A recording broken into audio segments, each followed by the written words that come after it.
Un petit clic. Quoi de plus inoffensif? Simple, enfantin, ce simple clic ouvre la porte à un océan de contenu, une infinité de musique, de séries, de films. Quoi de plus inoffensif? Un clic libère le streaming. Il donne vie à cette créature infinie, mais dévastatrice. Le stream tue à petit feu, là, sous nos yeux, mais on ne le voit pas. Il crache 100 millions de tonnes de CO2 dans l'atmosphère, avale des tonnes de matières premières, génère des montagnes de déchets. En grande partie par sa faute, le numérique représentera bientôt 6% des gaz à effet de serre par an, autant que l'aviation. Il sera bientôt plus polluant que l'automobile. Le stream envahit nos vies, s'immisce dans notre intimité, nos familles, notre travail. Le monstre colonise notre quotidien. Il devait être à notre service. Nous sommes désormais à sa merci. Emprisonnés et asphyxiés par ce monstre que nous avons nous-mêmes créé. La bête nous a échappé et elle se retourne contre nous. À nous de reprendre le contrôle du streaming avant qu'il nous dévore.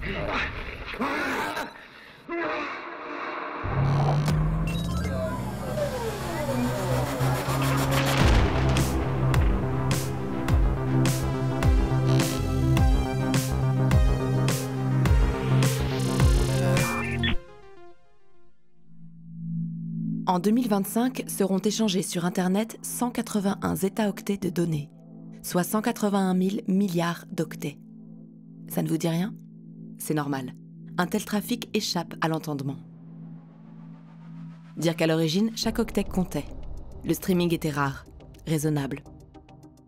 L'histoire du streaming est une success story, une réussite à l'américaine. Dès la naissance, le petit stream doit se battre pour se faire une place parce qu'Internet n'a pas du tout été pensé pour lui. Le web du début des années 90. Un laboratoire, un Far West du futur, peuplé de personnages hauts en couleur. Un Internet aux usages rudimentaires et pas très fun. C'était pas très multimédia. C'était voilà, un ordinateur, ce qui avait de plus austère, pas de son, pas d'image, du texte. Tout cela va changer grâce à un homme, Rob Glaser. Hi there. Sans lui, pas de Netflix, pas de Zoom, pas de YouTube, pas de Spotify. Le confinement aurait été beaucoup plus long sans cet homme. Le père du streaming. I am the father of 4 children, so that I'm sure of. But yes, I was very involved in the creation of the commercial internet streaming industry and very proud of that. Rob est ingénieur chez Microsoft.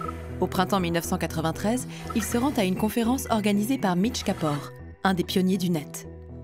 So I'm at this meeting, and one of Mitch's colleagues, a guy named Dave Farber, who is really one of the fathers of the internet for real, he's one of the originators of the technology that led to the internet, he says, hey, everybody, you want to see this Mosaic thing?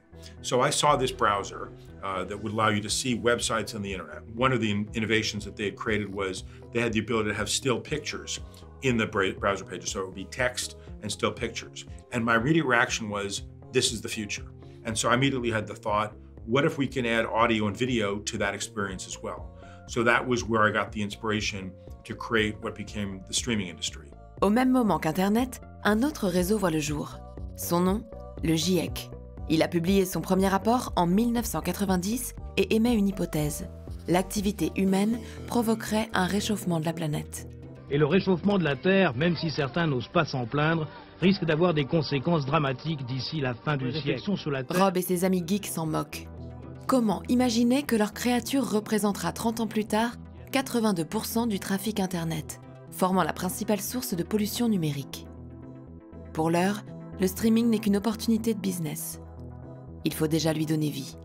And this was in 1995, is that the internet was still, in many cases, being experienced over very narrow pipes, typically, oftentimes, when people would dial up over the regular phone network.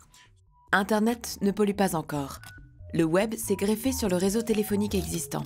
Du bon vieux cuivre, déjà bien en place. Pas besoin de passer des câbles ou de poser de nouvelles antennes. Ça ne pollue pas, tout est déjà là. Mais c'est lent, très lent. 1000 fois plus lent que la fibre. Peu de données, peu de fichiers. Le web est sobre, raisonnable, limité par l'étroitesse des réseaux de télécommunications. La vitesse faible de connexion de l'époque permet de lire du texte, très léger en données.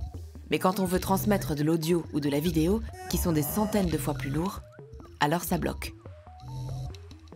Pour que le streaming voie le jour, la solution, c'est la compression.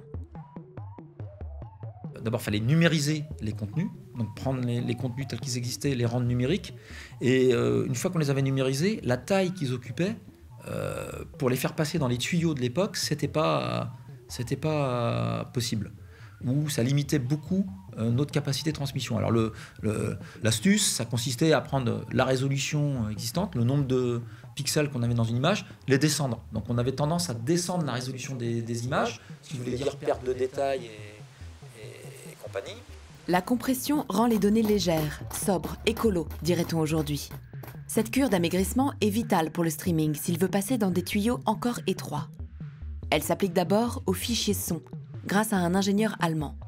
Ich habe eigentlich mein ganzes Berufsleben lang immer an Audiotechnologien gearbeitet. Zunächst an der Frage, wie man Töne, Musik möglichst datensparend übertragen kann, also Audiokodierung. Karl-Heinz est à la tête d'un gang d'informaticiens du Centre de recherche en psychoacoustique de l'Institut Fraunhofer.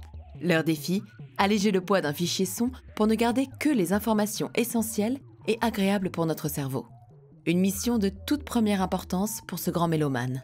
Ich habe eigentlich einen ziemlich breiten Musikgeschmack, also bei klassischer Musik über alle Zeiten und bei Pop- und Rockmusik, aber kein Hardrock. Pour mener ses recherches, il choisit une chanson qui sort de son catalogue, Tom's Diner de Suzanne Vega. Ich habe gelesen in einer Hi-Fi-Fachzeitschrift, dass dieses A-Cappella-Stück von Suzanne Vega, Tom's Diner, zum Testen von Lautsprechern verwendet wurde. Und dann habe ich gedacht, ja, schauen wir mal, wie das klingt über dieses Vorgängerverfahren zu MP3. Und es klang schauderhaft.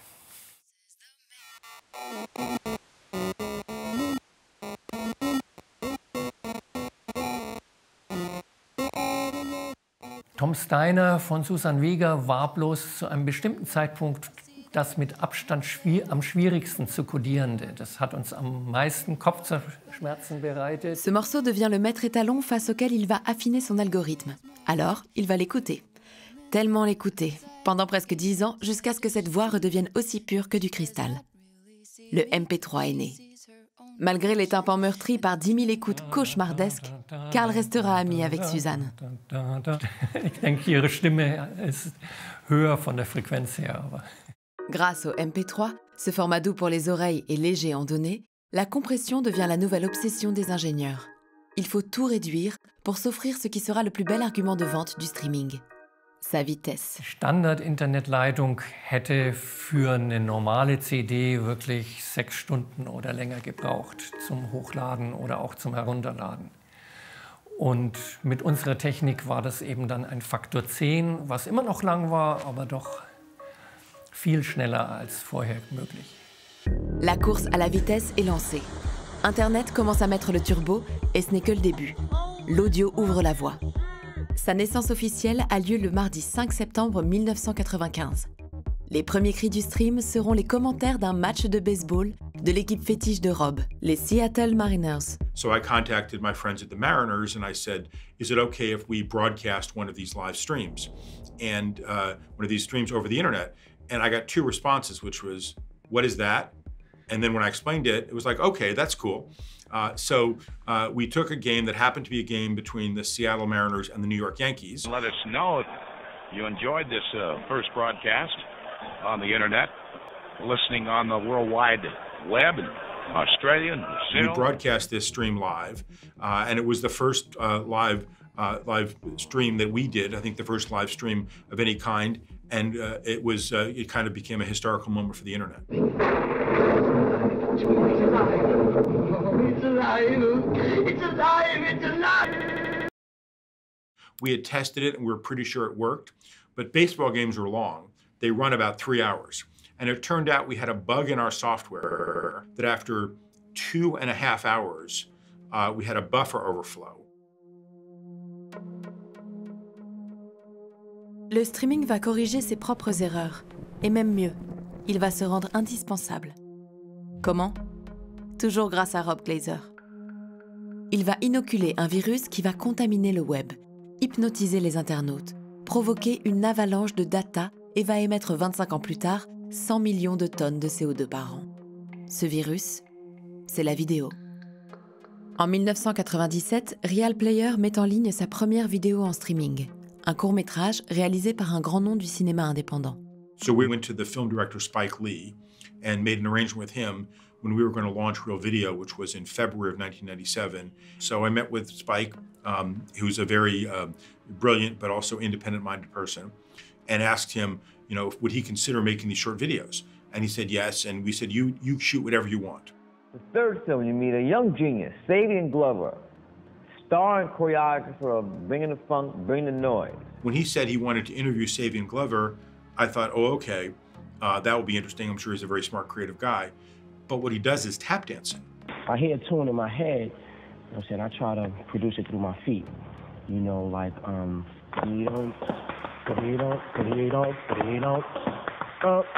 So our technical team almost had a kind of a heart attack when I said to them, well, it's a video of a man tap dancing. How good a job can we do of showing his feet moving around? En vidéo, un mouvement a besoin de détails pour être fluide. La compression, c'est justement éliminer ces détails coûteux en données. Donc avec le flux ultra compressé nécessaire au streaming, ça finit en purée de pixels. Mais ils n'ont peur de rien, les gars de chez Real Player. So we were able to hand-tune the video so that the tap dancing would actually look like tap dancing and not just a blur. On est en octobre 1997 et le streaming fait ses premiers pas, encore hésitant. So we're pulling down this clip, and this is really more streaming. We're watching it as it's coming down. Right. And it's sacrificing audio and image quality. And we can see it's a little jumpy, it's a lot jumpy. Yeah. But that's the price you pay for seeing it in real time. Exactly. All right, now, what's the application here? I mean, is this for hobbyists? I mean, I'm not really going to sit around here for a half hour and watch some jumpy little clip in a postage stamp-sized window, am I? La même année est ratifié le protocole de Kyoto. Pour la première fois, les pays signataires s'engagent à réduire leurs émissions de gaz à effet de serre. Le web, lui, ne s'engage à rien et ne s'engagera jamais. À la fin des années 90, il est encore propre. La compression fait mal aux yeux, mais elle sert de garde-fou. Elle tasse le stream, le compacte pour le faire rentrer dans les tuyaux. C'est l'infrastructure qui décide. Le contenu s'adapte et s'incline. La qualité aussi. Mais à mesure que le web va grandir, la compression va devenir inutile et voler en éclats. Fini la modération. La bête est lâchée. Au début des années 2000, un nouveau mode de connexion fait son apparition et va permettre au stream d'asseoir sa suprématie sur Internet. Son nom, le haut débit. 4 lettres, ADSL, qui accroissent la bande passante pour atteindre des vitesses 20 à 50 fois supérieures à celles d'un réseau classique. Ce que ça implique, c'est qu'on va pouvoir accéder à des contenus auxquels on ne pouvait pas accéder.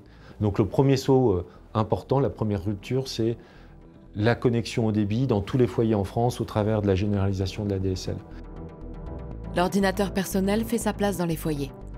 On passe de 2,5 millions d'internautes en France et en Allemagne en 1995 à plus de 41 millions en 2001. Mois après mois, site après site, Internet prend des couleurs. Le web devient sexy. Toute la société se plonge dans cette nouvelle technologie tête baissée, les yeux fermés, soufflés par la vitesse du changement. Broadband was the magic thing that took streaming from audio and short videos and small videos to something that could be broadcast quality and even high definition quality. And so the rise of broadband, which was kind of a step-by-step process. It wasn't like 1 year all of a sudden there was broadband. Le déploiement de la DSL nécessite la fabrication d'une nouvelle infrastructure. Une pluie de plastique et de cuivre s'abat sur le monde. On ouvre les vannes sans compter, comme aux plus belles heures des 30 Glorieuses. Grâce à ce nouveau réseau enfin à sa mesure, libéré du carcan de la compression, le streaming va sortir du bois. Pour triompher des internets et nous inonder de contenu, il va d'abord apprendre de son grand frère, le téléchargement. c'est cette technologie qui va lui préparer le terrain.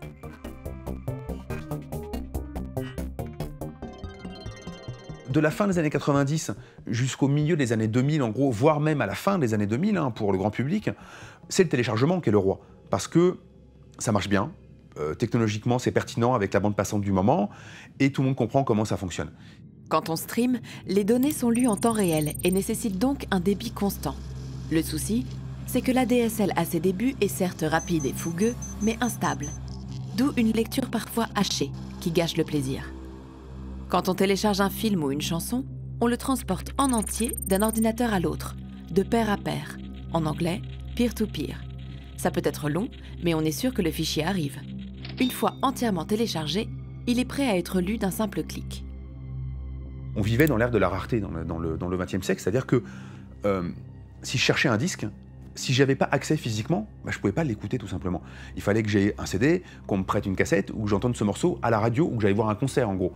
À partir du duo MP3 peer-to-peer sur Internet, si j'ai envie d'écouter un morceau, je le cherche sur Internet et puis je peux le trouver. Et donc ça, c'est une révolution complètement dingue. Le téléchargement impose une nouvelle norme sur Internet, l'offre sans limite.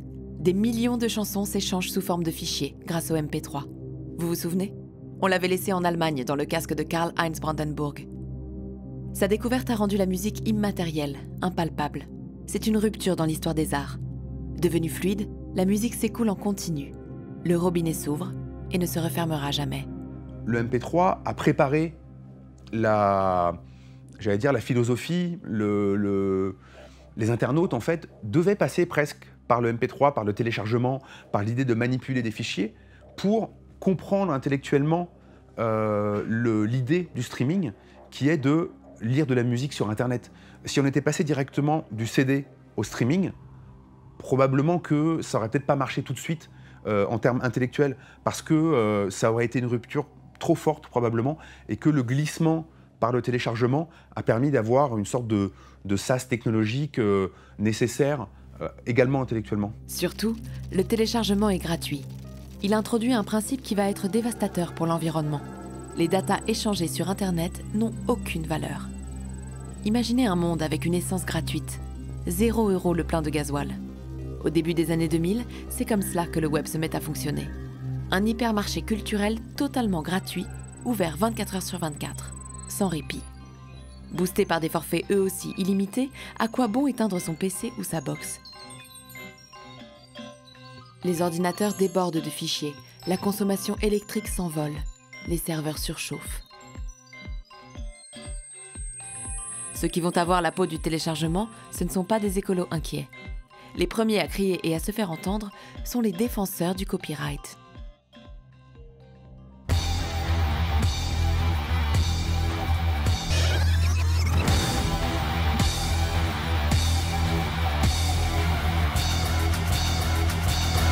Le vol, dans un pays démocratique comme la France, il doit être sanctionné. Studio et Major vont mettre fin au téléchargement et faire du streaming leur bouée de sauvetage en proposant une offre payante et légale.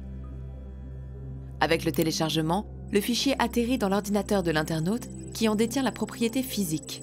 La maison de disques perd tout contrôle sur sa chanson. L'internaute peut alors partager le fichier à l'infini. Une chanson lue en streaming, elle, ne fait que transiter sur l'ordinateur de l'internaute, comme s'il la louait. Il n'en devient pas propriétaire. Dès qu'elle a fini d'être consommée, elle disparaît. Sur le cadavre encore chaud du téléchargement, les majors placent un nouveau cerveau, celui du streaming. Pour moins cher qu'un CD par mois et de façon totalement légale, le stream se vend sur des plateformes hyper léchées, au catalogue illimité. Un acquis du téléchargement sur lequel les internautes ne reviendront jamais. Désormais bien packagé, propre sur lui, il va pouvoir faire du cash pour les ayants droit et pour les plateformes. Lancé en 2008, Spotify compte aujourd'hui 406 millions d'utilisateurs, avec 82 millions de chansons. 60 000 nouvelles chaque jour. Spotify, en 2020, a émis 169 000 tonnes de CO2, soit plus que l'industrie musicale américaine en 2000, la grande époque du CD, pourtant très gourmande en plastique. L'immatériel pollue plus que le matériel. Le numérique salit plus que le physique. Le stream révèle son vrai visage. Le constat est plus alarmant encore avec YouTube. La plateforme émet au bas mot 11 millions de tonnes de CO2 par an, l'équivalent d'une ville comme Francfort ou Glasgow. Et dire que tout cela avait débuté devant de gentils éléphants. Alright, so here we are in front of the elephants. And the cool thing about these guys is that they have really long fronts, and that's cool. And that's pretty much all there is to say. Cette petite vidéo est la première postée sur le site, le 24 avril 2005. Elle est tournée au zoo de San Diego, comme une ode à la biodiversité que YouTube va contribuer à faire disparaître. Le jeune homme qui crève l'écran, c'est Jawed Karim. Derrière la caméra, Chad Hurley. Associés à Steve Chan, ces 3 jeunes geeks sont les fondateurs du site internet lancé dans un garage. Ils mettent au point une technologie de lecture vidéo en temps réel, à destination du grand public. Leur trouvaille attire les investisseurs de la Silicon Valley. YouTube did a great job of making uploading easy. But the problem with making uploading easy is, therefore, a lot of people are going to upload stuff they don't have the rights to upload. Pour l'utilisateur, c'est gratuit, c'est simple et ça marche. Une popularité qui s'appuie sur le même ADN que le téléchargement. YouTube, c'est fondamentalement une plateforme de streaming. Et c'est fondamentalement une plateforme de streaming pirate. C'est ça qui est... En fait, on l'oublie et on ne le rappelle pas. YouTube est une plateforme pirate, c'est-à-dire que personne n'a le droit de diffuser de la musique à tout le monde sur YouTube, comme personne n'avait le droit de le faire sur Napster, sur LimeWire, sur Emule. In the case of YouTube, it was uploaded illegally, but then it was streaming, so you had the real-time benefit. But a lot of the content that was on YouTube was not licensed, but the rights holders, were trying to figure out how to deal with it, and YouTube found almost like a hole in the universe to escape through. C'est avec YouTube que le stream devient mainstream. Un contenu pirate, mais toléré, cohabite avec des vidéos légales et lucratives. Le streaming attaque sur 2 fronts. Une offre double dose qui emporte tout sur son passage. YouTube est devenu la porte d'entrée du quotidien. C'est là où on va regarder les extraits des matchs de foot avec les buts, c'est là qu'on va regarder la vidéo qui a été envoyée par la petite sœur, etc. C'est là qu'on regarde le monde se faire. Le stream s'immisce dans nos vies et se transforme en monstre. Près de 6 milliards de vidéos sont consommées chaque jour. 4 millions par minute. On s'y perd, on s'y noie. Le streaming nous happe dans ses abysses. On se gave de data et l'on en gaspille presque autant. Si on coupait la vidéo quand on écoute une chanson, on pourrait réduire de 500 000 tonnes de CO2 son impact. Sauf que YouTube ne permet pas de couper une vidéo. YouTube veut toujours plus d'audience, de vues. Comment trouve-t-on le temps de regarder autant de vidéos? La faute à cet homme et son petit gadget qui va se vendre à 2 milliards d'exemplaires. Il va provoquer l'un des plus importants siphonnages de matières premières de l'ère moderne. Every once in a while, a revolutionary product comes along that changes everything. A widescreen iPod with touch controls, a revolutionary mobile phone, and a breakthrough internet communications device. And we are calling it iPhone. Ce qui fait sa force, c'est son pouvoir d'attractivité, sa facilité d'utilisation qui le rend addictif. Il capte l'imaginaire du consommateur avec sa vision d'un futur plus glossy. La même année que l'iPhone, le GIEC présente son 4e rapport. Comme Steve Jobs, les climatologues parlent de révolution. That changes everything. Celle d'un monde où le réchauffement est sans équivoque, avec des températures en hausse de 2 à 4,5 degrés d'ici 2100. Pas de quoi faire dévier Rob, Steve et toute la Silicon Valley, toujours aussi ambitieux pour la créature.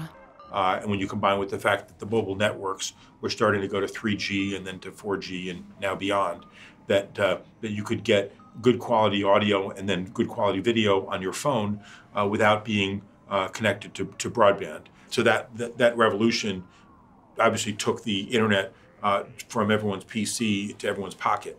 So it made it so much bigger in so many ways, including streaming. Le smartphone fait sortir le monstre de sa boîte. Le streaming colonise les moindres recoins de notre existence. Et en fait, ce qui est intéressant, c'est que les courbes d'utilisation du streaming suivent exactement les courbes de déploiement de la 3G et des abonnements 3G et les courbes de pénétration aussi des smartphones. En fait, les trois courbes sont super similaires parce que les trois technologies vont vraiment de pair. Et il faut attendre 2015-2018. C'est pas pour rien que c'est pendant ces années-là que le streaming devient grand public. C'est juste que la technologie est mûre, tout le monde a un smartphone dans la poche et il n'y a plus qu'à. Au seuil des années 2020, le streaming a réalisé son rêve, celui de devenir la technologie reine. L'arrivée de la fibre confirme son triomphe avec l'avènement d'un nouveau service, la vidéo à la demande avec des plateformes comme Netflix ou Amazon Prime. Le stream remplace le cinéma et la télévision. Il envahit le salon et devient un nouveau membre de la famille. Il a fait main basse sur la culture. Ce braquage technologique est permis par les vertus du stream. Connecté, ultra rapide, sans limite, il est le symbole triomphant de notre époque.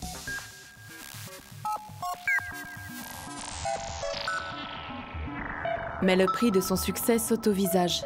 Il engloutit 80% de la bande passante et recrache 100 millions de tonnes de CO2 par an. Autant que la République tchèque. La tendance s'accélère.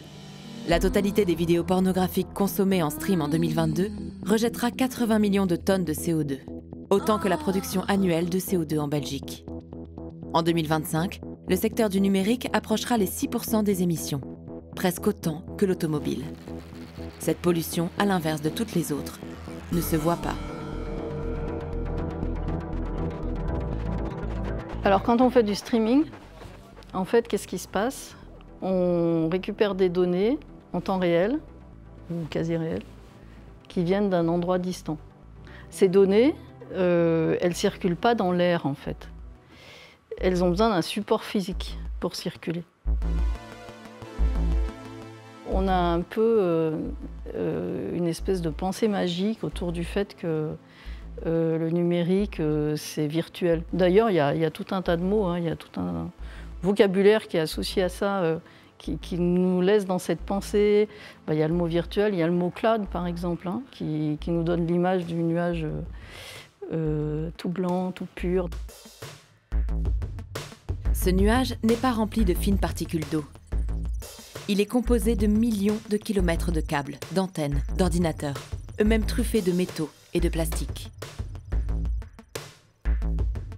Le cloud, c'est une technologie qui s'est développée à partir des années, on va dire, 2010 et qui permet de virtualiser l'informatique. C'est-à-dire que pour une entreprise qui avant avait ses propres serveurs et stockait ses données chez elle, ça lui permet en fait, via l'accès à Internet, d'avoir ses données hébergées ailleurs, chez un prestataire, mais également son système informatique.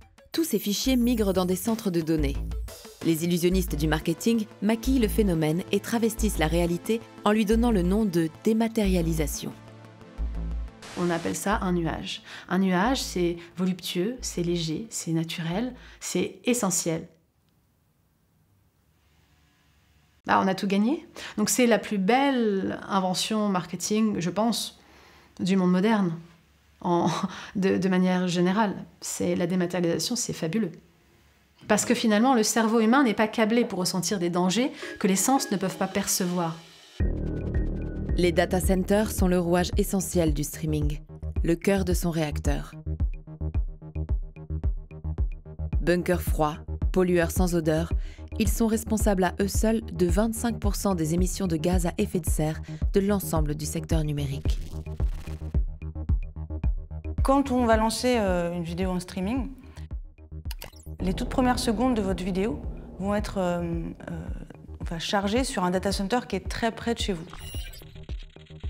Le temps que ces données arrivent, un autre data center un peu plus gros, un peu plus loin, va charger le reste. Et pendant ce temps-là, un troisième, encore plus loin, va charger en fait tout le reste de votre film ou de votre vidéo. Pour satisfaire tous les internautes, les centres de données sont répartis partout à la surface du globe. En moyenne, une data parcourt 15 000 km. Et comme les voitures, plus elles roulent, plus elles consomment. Chaque fois qu'on transporte de la donnée d'un point à un autre sur Terre, En fait, on va traverser tout un tas d'équipements qui sont des équipements réseau et qui sont des équipements qui sont branchés électriquement. Et donc, si on a une longue distance, en général, en moyenne, on va avoir plus d'équipements et donc ça va coûter plus cher en énergie. Ça coûte plus cher en énergie et donc ça génère plus de gaz à effet de serre. Pour notre confort et traquer la moindre milliseconde d'attente avant le lancement d'une vidéo, ces serveurs tournent 24 heures sur 24, 7 jours sur 7. Un tel effort nécessite des climatiseurs très gourmands en énergie qui viennent refroidir la machine. Tout cela commence à peser sur les réseaux électriques. Aujourd'hui, par exemple, en France, le numérique, c'est 8 à 10% de la consommation électrique totale, donc c'est quand même déjà beaucoup. C'est même plus que la consommation de la ville de Lyon. Mais l'essentiel se situe davantage dans la qualité que dans la quantité. Cette électricité, il y en a de la plus ou moins clean. Selon le mix énergétique, on passe du tout au tout. On sait que en Chine, le charbon est extrêmement utilisé pour les industries numériques.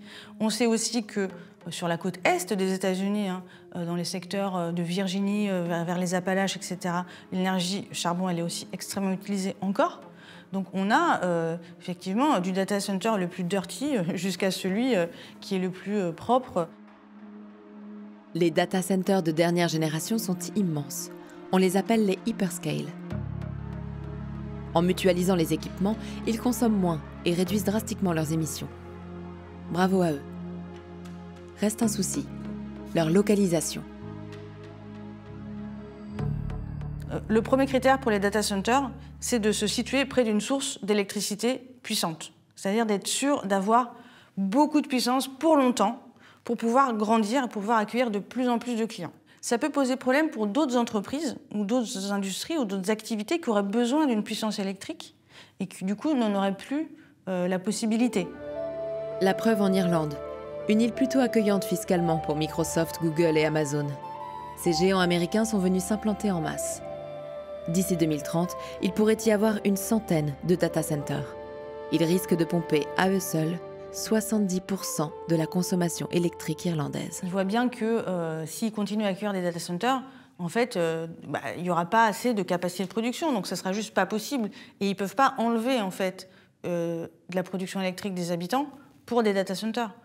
Here he comes. Let's turn out the light. Le streaming va-t-il provoquer un blackout géant ? On peut toujours compter sur les géants du numérique pour disrupter tout ça. Leur nouveau chantier ? Produire eux-mêmes leur propre électricité. Facebook et Apple, ils se sont mis ensemble pour construire des fermes solaires. Apple a construit des petits barrages hydrauliques aussi. Donc il y a quand même aussi quelque chose qui se passe de très, d'ailleurs, qui peut être inquiétant pour les opérateurs énergétiques aux États-Unis. C'est que Google, Apple, etc. sont devenus des spécialistes de l'énergie et pourraient devenir même des opérateurs énergétiques s'ils le souhaitaient. Parce qu'ils sont tellement forts sur toutes les régulations, sur la production, sur toutes ces dimensions-là qu'ils pourraient clairement remplacer certains opérateurs traditionnels qui sont un peu à la traîne et qui sont encore un peu trop charbon. La sobriété devait être une solution. Les géants du numérique proposent l'inverse. Toujours plus de données, d'équipements.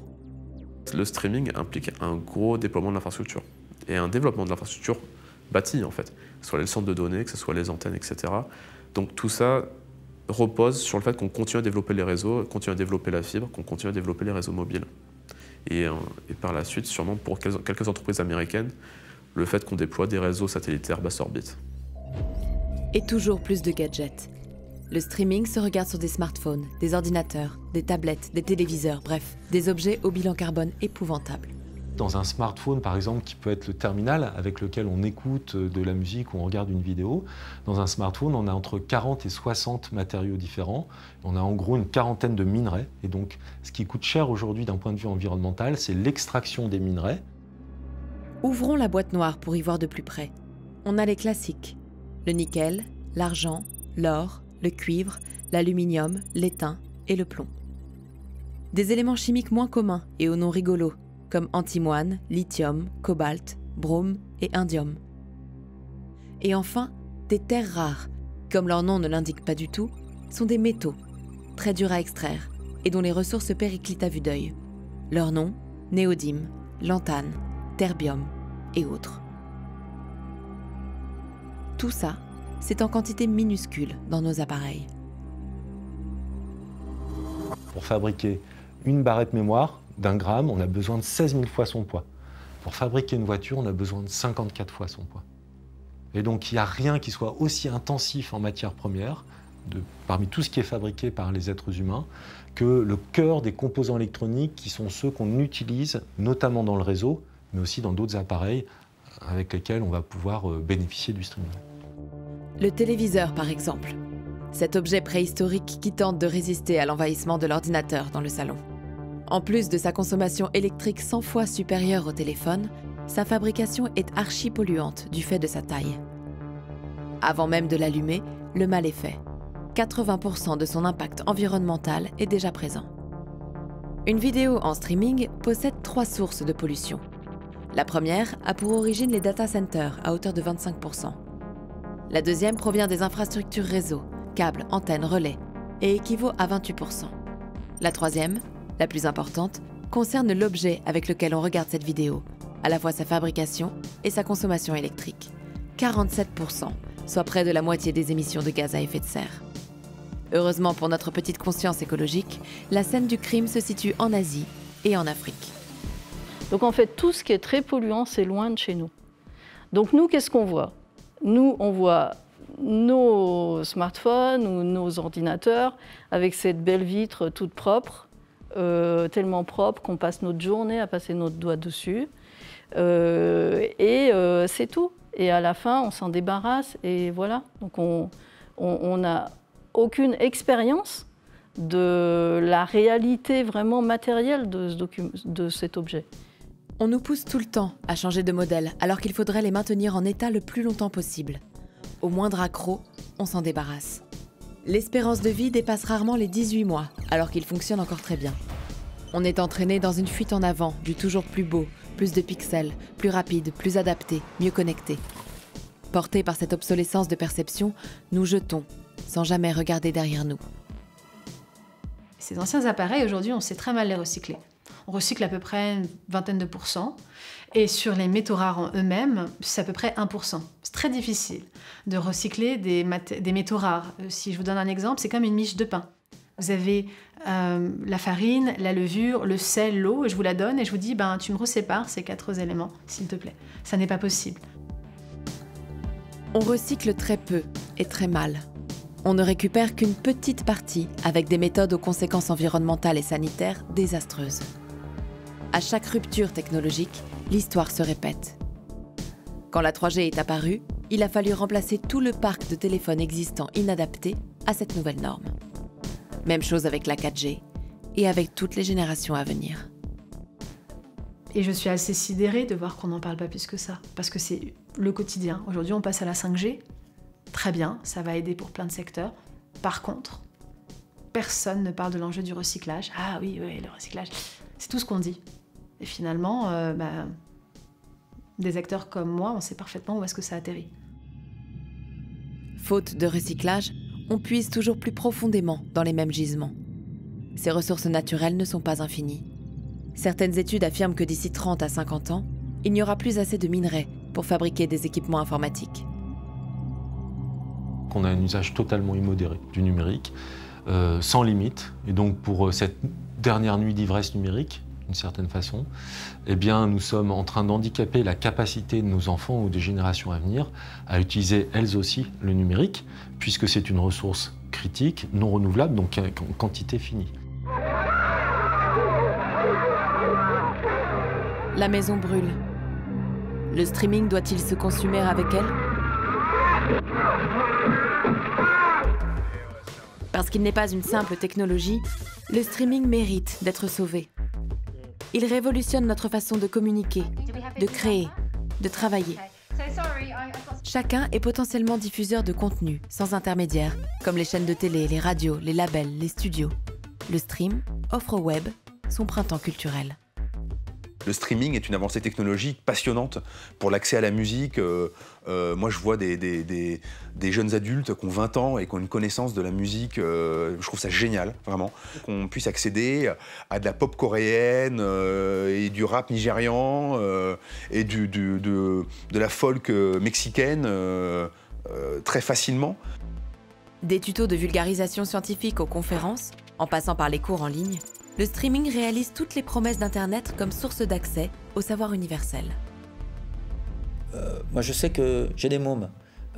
Ils m'ont fait découvrir des choses sur YouTube que je ne soupçonnais pas. Des gens qui faisaient de la médiation scientifique en recherche sur YouTube, des youtubeurs ultra talentueux qui diffusent les articles de recherche, des mômes de 14 ans, 16 ans qui regardent ça. Ces gens-là, ils le font mieux que nous-mêmes, les chercheurs. Mais ils connaissent la recherche.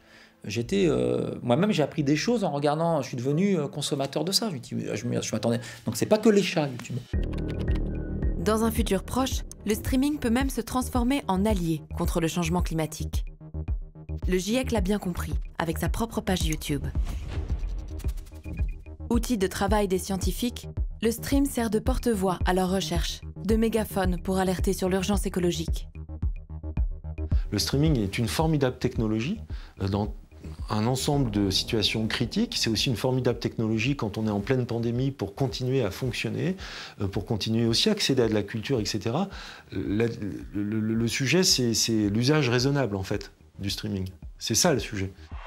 Le stream est nécessaire. Il doit donc devenir vert. Comment le domestique-t-on? Sit down. Aucune sphère de notre existence n'échappe à son bilan carbone. Logement, vêtements, alimentation, transport. Tous ces secteurs visent l'efficacité environnementale. Le streaming, comme le reste du numérique, s'affranchit de cette nouvelle norme. On brûle de la data, sans compter. Notre gaspillage n'est pas qu'alimentaire, il est aussi technologique. L'heure est venue pour le stream de rentrer dans le rang. La sobriété appliquée au streaming, c'est pas non plus le retour à l'âge de pierre, c'est pas non plus le goulag, c'est pas de l'écologie punitive, c'est simplement être raisonnable. Et donc, quand on regarde une émission où la qualité de l'image, par exemple, n'est pas absolument prépondérante, je peux peut-être le regarder en haute définition plutôt qu'en 4K. Ça sera tout à fait suffisant pour suivre un journal télévisé. Le stream nous a convertis à l'immédiateté. Plus besoin d'attendre pour regarder un programme. Il abolit les horaires et doit commencer quand on veut, c'est-à-dire tout de suite. C'est tellement génial, c'est tellement pratique, c'est tellement chouette le streaming. Parce que c'est vrai que c'est vraiment pratique et que c'est vraiment chouette. Et cette instantanéité et le fait de pouvoir consommer des dizaines de milliers de films ou de documentaires comme ça en claquant des doigts, il y a un côté magique, il y a un côté super pratique. Et donc on a envie de pouvoir continuer ces usages-là, quand bien même on commence quand même à prendre conscience que ça a des impacts absolument délétères sur l'environnement. Miroir de nos propres excès sur Internet, le streaming nous a rendus plus impatients que jamais. En passant de la 2G à la 3G, puis à la 4G, les vitesses de connexion s'accélèrent. À chaque fois, un nouveau réseau est déployé, avec des nouvelles antennes, de nouveaux serveurs, un nouveau parc de téléphones. On détruit la planète pour gagner quelques millisecondes.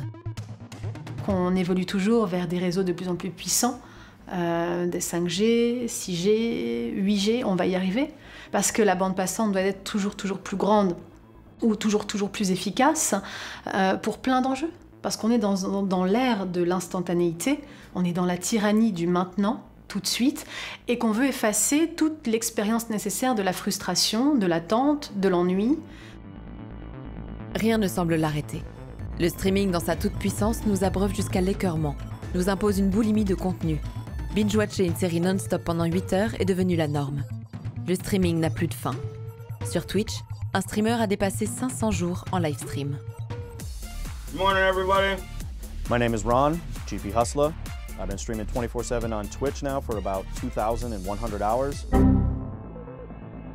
Les données envahissent nos vies, et ce n'est qu'un début. Le métaverse promet dans un futur proche un monde parallèle, immersif et virtuel. Chacun évoluera derrière un avatar ou un hologramme pour jouer, travailler, discuter, apprendre. Dans cet univers tout numérique, le streaming régnera en maître, parachevant sa conquête de nos existences. De simple outil d'accès à la culture, le streaming devient un mode d'interaction sociale. First, the feeling of presence. This is the defining quality of the metaverse. You're going to really feel like you're there with other people. You'll see their facial expressions, you'll see their body language, maybe figure out if they're actually holding a winning hand. Dans le métaverse, on stream comme on respire, pour un bilan carbone incalculable. La faute à l'opacité des acteurs et le nombre d'intermédiaires. Reste une certitude. La data coule à flot et nous étouffe. Aujourd'hui, on pourrait dire qu'au niveau du numérique, on se situe comme avant le choc pétrolier des années 70, quand on a eu en gros une hausse très importante des prix et que tout le monde s'est rendu compte qu'il fallait changer de modèle. Sur la data, elle semble gratuite, infinie. On ne se rend pas compte de l'impact que ça a. On est complètement captif de toutes ces données. Donc on est dans un système aussi de plus en plus complexe de gestion de tout par la donnée. Et on n'a pas effectivement encore vécu de choc numérique qui permettrait peut-être de se dire changeons de méthode.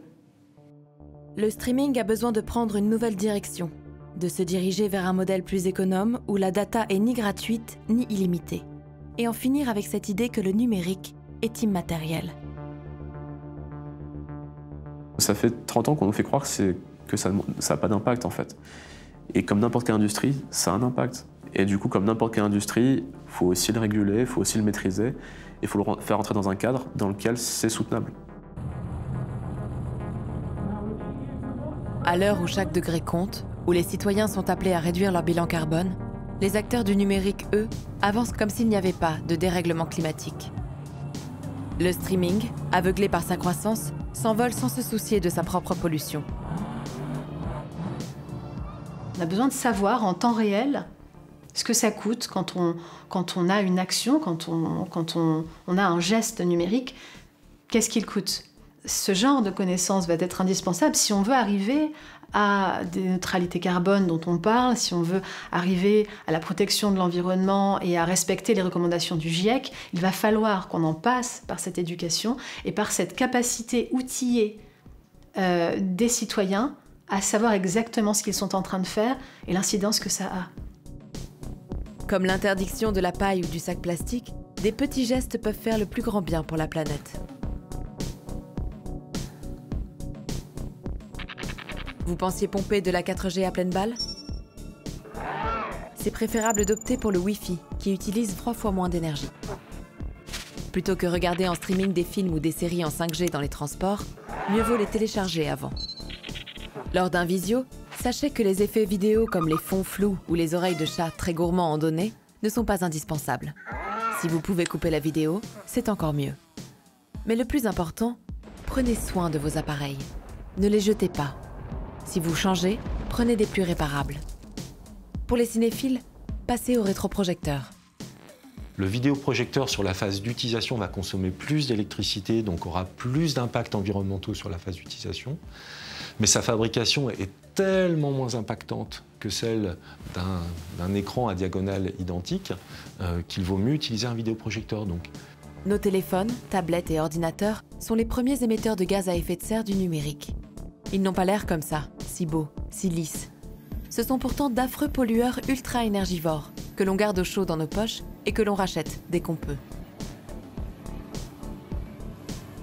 Il faut absolument réduire la consommation d'équipements, c'est sûr.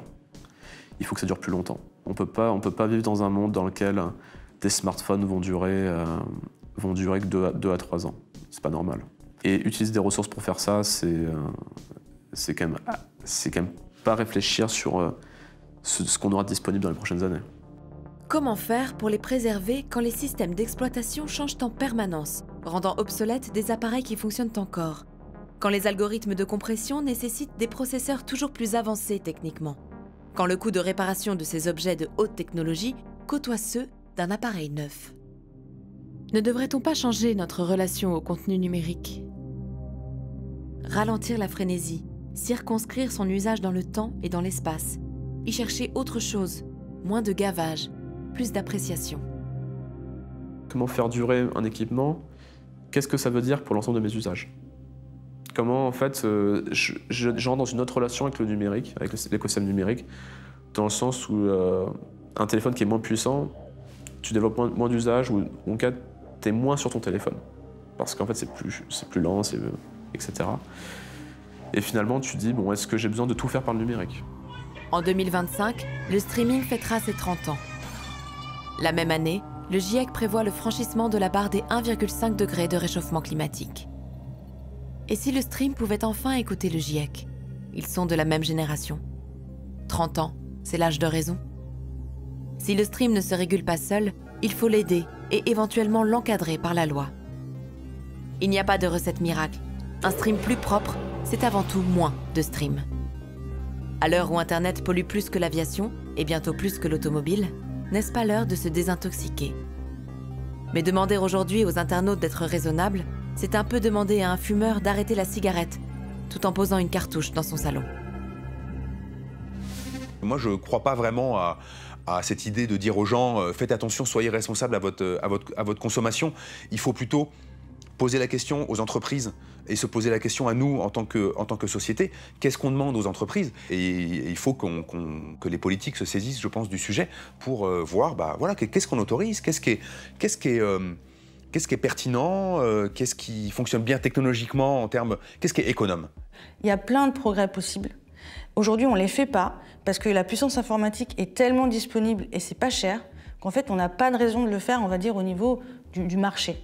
Mais il y a plein d'options qui sont là, qui sont possibles, qui sont sous la main. Et le jour où ça deviendra soit rentable, soit vital, eh ben, elles seront là et elles seront prises en main, je pense. La technologie n'est qu'un outil à notre service. À nous de lui redonner sa juste place, alignée avec nos besoins. Pas ceux que l'on nous vend, mais ceux qui nous permettent de maintenir un équilibre entre préservation des ressources et ce délicieux plaisir du clic. Will you play with me?